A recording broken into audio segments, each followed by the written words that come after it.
তো এখন আমরা দেখব নত্যবিধান। পুরুষ ও স্ত্রীবাচক শব্দবিধান আছে, দ্বিরুক্ত শব্দ, সংখ্যাবাচক শব্দ, বচন, পদচ্ছেদ ও নির্দেশক, ধাতু,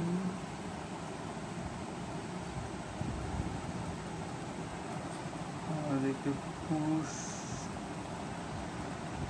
বাংলা অনুজ্ঞা। ওকে, তো নত্যবিধানের ক্ষেত্রে এটা তো সবাই জানে যে রি, র এবং স এর পরে মূর্ধন্য ন হবে, যেমন মরণ, প্রাণ। তারপর টবর্গীয় ধ্বনির পূর্বে হবে মূর্ধন্য, টবর্গীয় ধ্বনির পূর্বে হবে মূর্ধন্য, কণ্টক, বন্টন। আর কতগুলো শব্দে স্বভাবতই মূর্ধন্য ন হবে, এই তিনটা হচ্ছে এখানে আছে। এবং এদিকে অভিযাত্রী বইয়ে আছে আপনার, তো এখানে দেখেন যে স্থানু মানে হচ্ছে হিন্দুদের মহাদেবের অপর নাম। তারপর চিক্কন মানে সুপারি গাছ, মসৃণ। আর নিকন্ত পিনানপুরের ধ্বনি, কখনই বলতে কোনই, পিনাক বলতে শিবের ধনুক। আর মন বলতে তো পরিমাপ করার মন। আর শনিত বলতে রক্ত।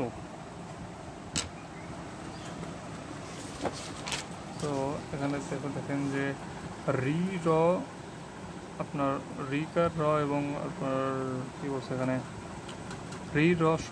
এই রি, র, স এর পরে যদি এরকম স্বরবর্ণ থাকে, স্বরবর্ণ অথবা ক বর্গে এবং প বর্গ, ক বর্গ, প বর্গ, আর হচ্ছে আপনার বয়, ব অন্তস্থ মূর্ধন্য স, হ এবং হচ্ছে অনুস্বর, যদি এগুলো থাকে এরপরে হবে মূর্ধন্য ন। অর্থাৎ স্বরবর্ণ ক বর্গ, প বর্গ, ব অন্তস্থ, হ, মূর্ধন্য স আর অনুস্বর, এগুলোর পরে আপনার মূর্ধন্য ন হবে।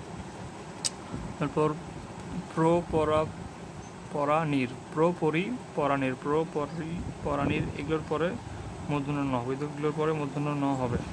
আর মূর্ধন্য ন কখন হবে না? যখন দেখবেন তবর্গীয় ধ্বনি আছে, এর আগে মূর্ধন্য ন হবে না। তারপর সমাসবদ্ধ পদে যেমন ত্রিনয়ন, পর সর্বনাম দুর্নীতি, দুর্নাম দুর্নিবার, পরনিন্দা, অগ্রনায়ক, এগুলোর জন্য মূর্ধন্য ন হবে না। আর বিদেশি শব্দ তো হবেই না, শুধুমাত্র সংস্কৃত শব্দে মূর্ধন্য ন হবে। আর মূর্ধন্য স এর ক্ষেত্রে ওই যে রি, র এর পরে মূর্ধন্য স হবে, তারপর তৎসম শব্দ হবে। এবং অ আ ছাড়া বাকি স্বরবর্ণ, এবং হচ্ছে কর, এদিকে দুটো বাদ, এদিকে দুটো অ্যাড, এই জন্য অ আ ছাড়া বাকি স্বরবর্ণ এবং ক, র এই দুটোর পরে আপনার মূর্ধন্য স হবে। আর যেগুলো উপসর্গ আছে, এমন যেগুলোর শেষে রস্বই অথবা রস্বও আছে, যেগুলো উপসর্গের শেষে রস্বই অথবা রস্বও আছে, এগুলোর পরে আপনার মূর্ধন্য স হবে। যেমন অভিষেক, অভি ই আছে, তারপর পরিষেদ, তারপর এদিকে আর কি আছে অনুষ্ঠান, এখানে ও নু, এখানে উ আছে, তাহলে এখানে মূর্ধন্য স হবে। তারপর টবর্গীয় ধ্বনির আগে হবে। তারপর নি, দু, বহি, আবি, চতুর্থ, পাদু, এগুলোর পরে আপনার ক, খ, প, ফ থাকলে বিসর্গস্থানে মূর্ধন্য স হবে। তারপর আপনার সম্ভাষণের ক্ষেত্রে একা থাকলে মূর্ধন্য স হবে। আর নিয়মে ফেলা যাবে না, এগুলো তো আছেই, যে আষাঢ়, ভাষা, মানুষ, ষড়ঋতু, রোষ, কোষ, ভাষণ, উষা, পৌষ, কলুষ, ভাষণ, ঔষধ, ষড়যন্ত্র, ভূষণ, দেশ, এগুলো। আর সাতপত্রের মূর্ধন্য স হবে না, বিদেশিতে হবে না। তারপর স্পৃহ বা স্পন্দ, এগুলোতে কখনো মূর্ধন্য স হবে না। তারপর চবর্গীয় এবং আপনার তবর্গীয়, এটা নত্যর ক্ষেত্রেও প্রযোজ্য। চবর্গীয় এবং তবর্গের ক্ষেত্রে কখনো মূর্ধন্য হবে না। তো মূর্ধন্য হবে না যেগুলোতে, সেগুলো হচ্ছে স্বভাবত যেগুলোতে হয়, সেগুলো হচ্ছে চাণক্য, মাণিক্যগণ, বাণিজ্য লবণমন, বেণুবিনা কঙ্কন কণিকা, কল্যাণ চন্ডিত মনে, স্থানমূল পুণ্যাবাণী, ফণি, অনুবিপণী কণিকা, আপন লাবণ্যবাণী, নিপুণ ভণিতা পানি, গৌণকণ ভনকন শান, বিচিক্ষণ নিক্ষন্তন, কখনি মণিকুণ, গণরবিনা পুণ্যপান, এগুলোতে স্বভাবতই মূর্ধন্য ন হবে। আর এখানে প্রাণ, পরাণ, ঝর্ণা, ঝর্ণা, তারপর অগ্রহায়ণ, অঘ্রাণ, ঠিক আছে।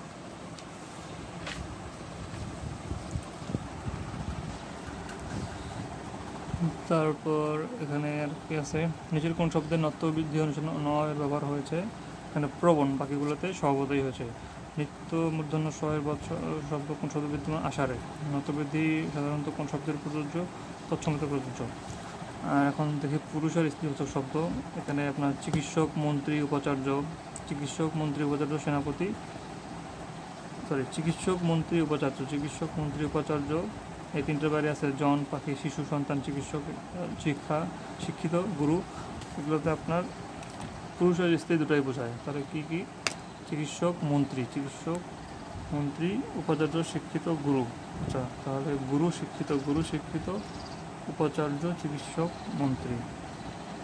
গুরু, শিক্ষিত, উপাচার্য, চিকিৎসক, মন্ত্রী। এগুলোতে হচ্ছে পুরুষ আর স্ত্রী দুটাই বোঝায়। আর নিত্য পরিভাষা শব্দ হচ্ছে রাষ্ট্রপতি, বিচারপতি, যোদ্ধা। রাষ্ট্রপতি, বিচারপতি, যোদ্ধা।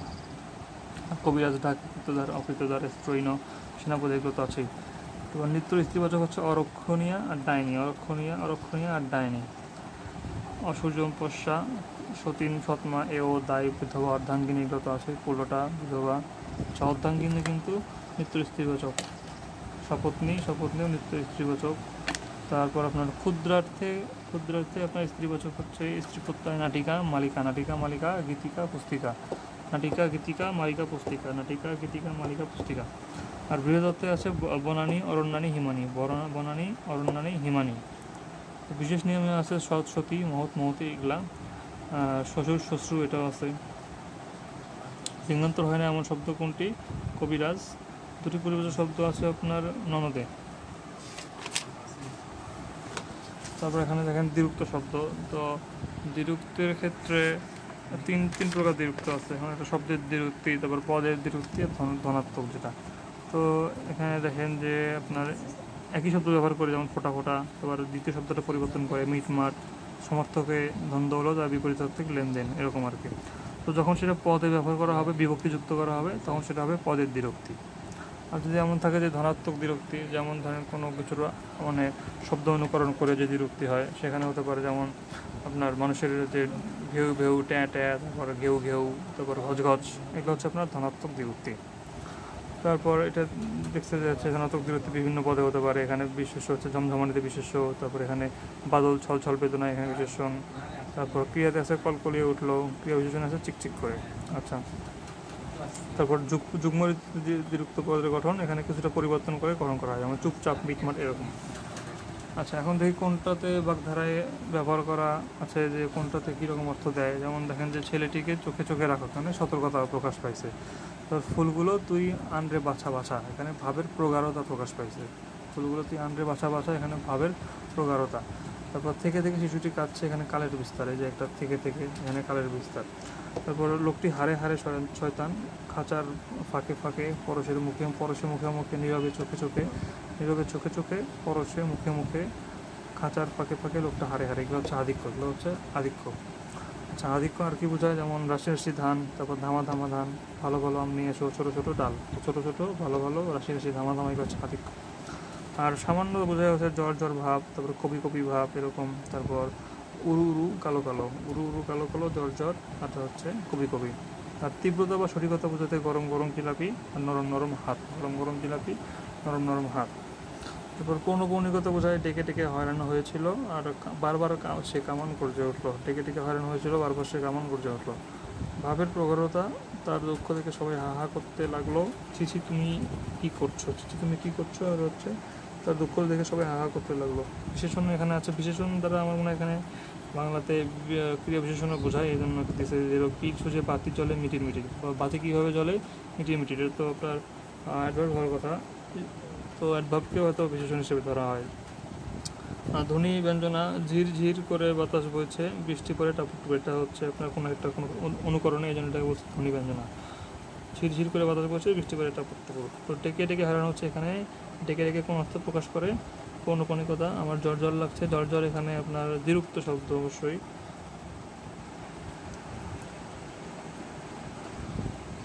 কোন বিরক্ত শব্দ ধরি বহুবচনের সংকেত করে? এটা হচ্ছে পাকা হাত। এরপর দেখেন সংখ্যাবাচক আপনার দ্বিরুক্ত আছে। সংখ্যাবাচক শব্দ আছে যেখানে আপনার আগে বলা হলো 4 প্রকার: অঙ্কবাচক, গণনাবাচক, পরিমাণবাচক, আর হচ্ছে ক্রমবাচক ও তারিখবাচক। গণনা বা পরিমাণবাচক, ক্রম, আর হচ্ছে তারিখবাচক। তো ক্রম বা পূরণবাচক, তো এখানে দেখেন যে পূরণবাচকের মধ্যে আছে যেগুলো হচ্ছে ক্রম, প্রথম দ্বিতীয় এরকম আর কি। গণনাবাচক হচ্ছে ওই যে আপনার সংখ্যাটার যে ওটা হচ্ছে লিখিত রূপ, যেমন 1 2 3 এগুলো হচ্ছে কথায় যেটা বলে আর কি। আর অঙ্ক তো হচ্ছে 1 2 3 4 5 এগুলো হচ্ছে অঙ্ক বা সংখ্যাবাচক। আর তারিখবাচক হচ্ছে পহেলা দুসরা তেসরা এগুলো। আর এখন দুই প্রকার করছে ক্রমবাচক, যেখানে 1 2 3 4 এরকম। আর হচ্ছে পূরণবাচকের মধ্যে এগুলো করছে পূরণবাচক। পূরণবাচকের মধ্যে আছে আপনার সাধারণ পূরণবাচক, তারপর তারিখ পূরণবাচক আর ভগ্নাংশ পূরণবাচক। আচ্ছা, বচন হচ্ছে আপনার এখানে দেখেন যে উন্নত প্রাণীর ক্ষেত্রে কি বসে, আপনার গণ বৃন্দ মণ্ডলী বর্গ বসে। তারপর হচ্ছে রা হচ্ছে উন্নত প্রাণীর সঙ্গে বসে, রা উন্নত প্রাণীর সঙ্গে বসে। আর আপনার গণ গণ বৃন্দ মণ্ডলী বর্গ এগুলো বসে। কিন্তু হচ্ছে সকল কুল সব সমূহ, সকল কুল সবাই কুল, সকল কুল সব সমূহ, সকল কুল সবাই কুল, এটা হচ্ছে প্রাণী অপ্রাণী দুটার ক্ষেত্রে বসে। আর আবলি গুচ্ছ দাম নিকর কুঞ্জ মালা রাশি এগুলো আপনার বসে অপ্রাণীবাচকে। আর পাল ও জুত এটা শুধু বসে জন্তুর ক্ষেত্রে। তো সিংহ মনে থাকে এখানে এক বচন, বহুবচন দুই বোঝায়। আর বহুবচন দেখেন এখানে মানুষ মরণশীল, তারপর বাঙালি সব পারে, এখানে সব হচ্ছে এগুলো বহুবচন। তারপর বচন অর্থ সংখ্যার ধারণা কোনটি অপ্রাণী শব্দ ব্যবহৃত হয়, এটা হচ্ছে গ্রাম। আচ্ছা, পদাশ্রিত নির্দেশক হচ্ছে ওই যে আর্টিকেলের মতো আর কি, টাটি খানা গলিগুলো এগুলো। তো গোটা শব্দটি আপনার নির্দেশকটি আগে বসে, গোটা ওই আম দাও। টাটি খানা হচ্ছে আপনার নির্দেশক। তো এখানে দেখেন ধাতু এটা আসলে এখান থেকে না পড়ে আপনার অভিযাত্রী থেকে পড়া ভালো হবে। তো ধাতু হচ্ছে ক্রিয়াপদের মেইন অংশটা হচ্ছে ধাতু।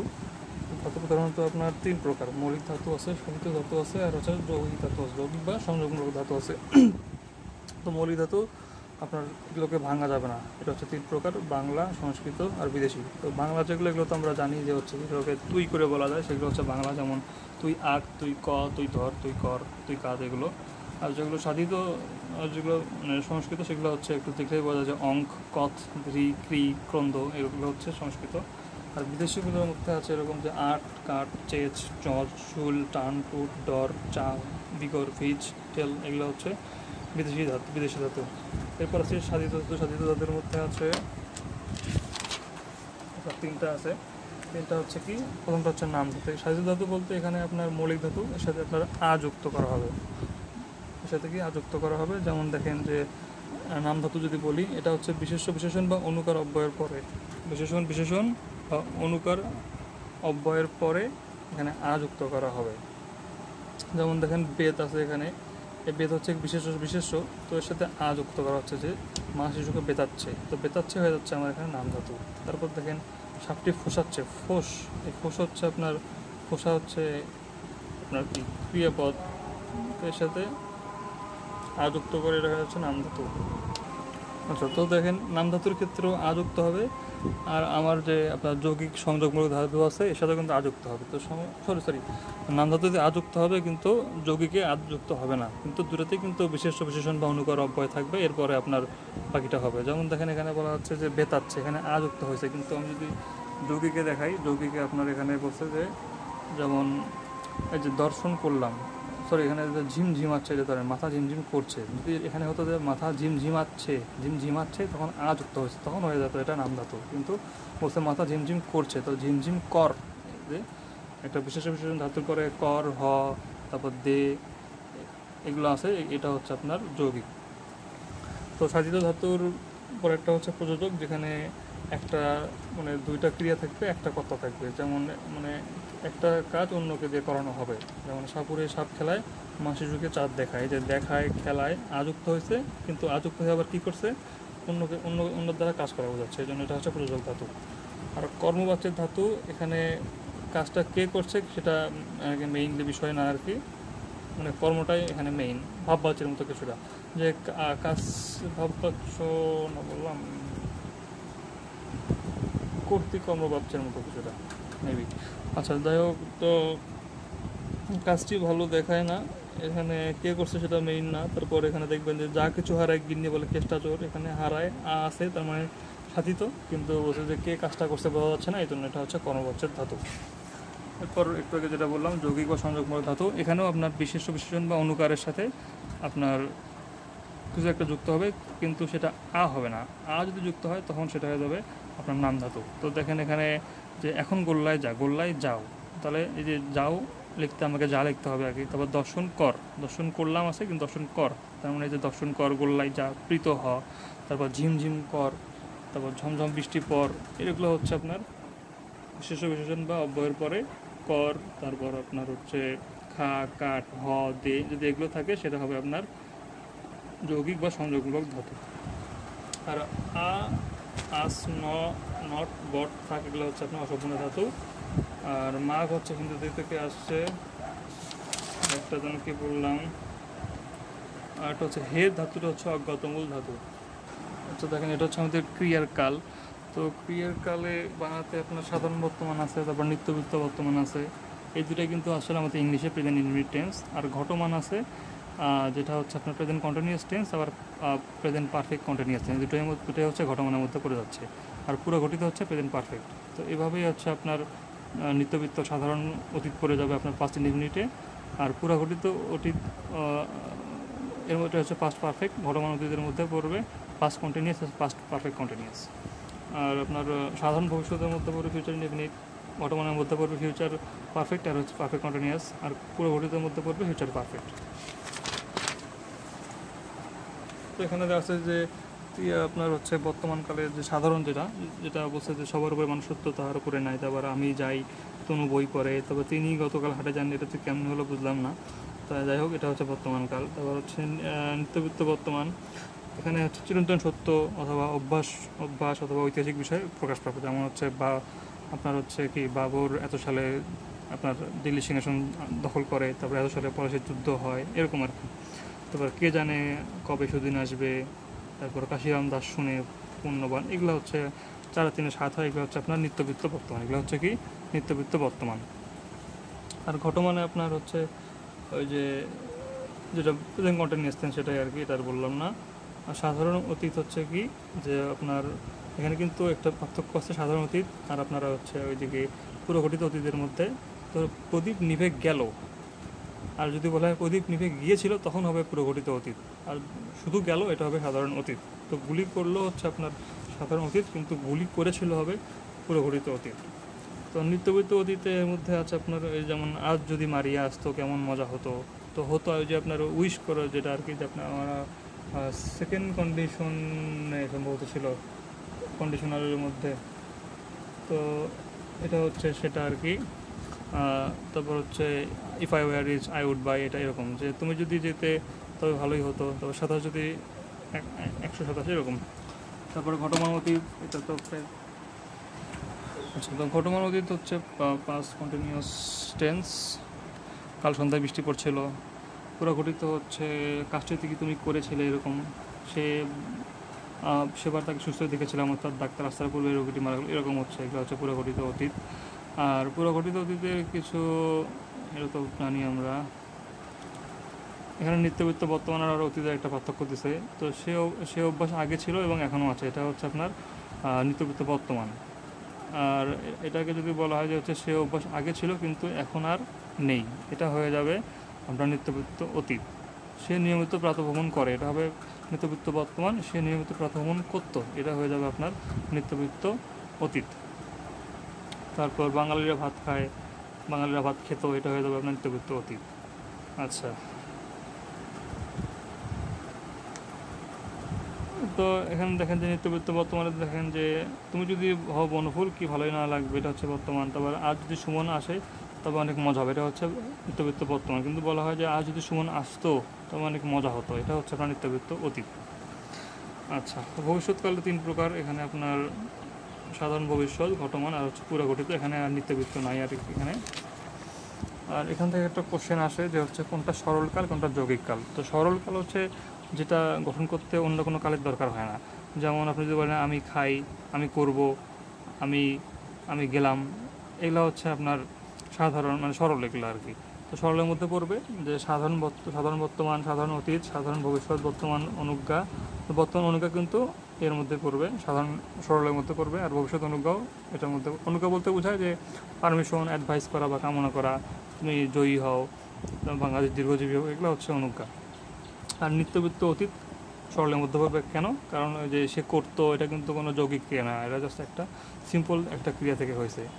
দেখেছিলাম এরকম না কিন্তু, তারপর দেখতেছি, এগুলো হচ্ছে আপনার যৌগিক। তো এগুলো হচ্ছে সরল। এখন আসলে যৌগিক দেখি। যৌগিকের মধ্যে পড়বে আপনার হচ্ছে বাংলায় ঘটমান, পুরঘটিত বর্তমান, ঘটমান বর্তমান, পুরঘটিত অতীত, ঘটমান অতীত, পুরঘটিত ভবিষ্যৎ, তারপরে ঘটমান ভবিষ্যৎ। এগুলো হচ্ছে আপনার মানে পাস্ট কন্টিনিউয়াসগুলো আর পারফেক্টগুলো, এগুলো হচ্ছে আপনার যৌগিকের মধ্যে পড়বে। এই জন্য এখানে কোশ্চেন দেখেন, নিচে কোনটি যৌগিকালের উদাহরণ নয়? এটা হবে আপনার যে করব, কারণ করব হচ্ছে ফিউচার ইনডিফিনিট, এটা হচ্ছে যৌগিকালের উদাহরণ নয়। তো যৌগিককাল আপনি কীভাবে বুঝবেন এটা যৌগিক? যেমন দেখেন যে সবার আগে সেটাকে সাধু করতে হবে, যে আমি করিয়াছিলাম, এই যে করা একটা আর আছা একটা, এই দুটো হচ্ছে আপনার দুইটা আপনার ক্রিয়া, এই জন্য এটা হচ্ছে যৌগিক কাল। এবার এখানে দেখেন যে পুরুষ আছে, পুরুষ হচ্ছে আপনার উত্তম পুরুষ, মধ্যম, এগুলো আমরা সবাই জানি। এবার অনুজ্ঞা, যে উপদেশ আছে, অনুরোধ আছে, অভিশাপ। তো কোনটি অনুজ্ঞা তুমি যাও, তো এগুলো তোমরা পারি। মোটামুটি পর্যন্তই ছিল। ধন্যবাদ।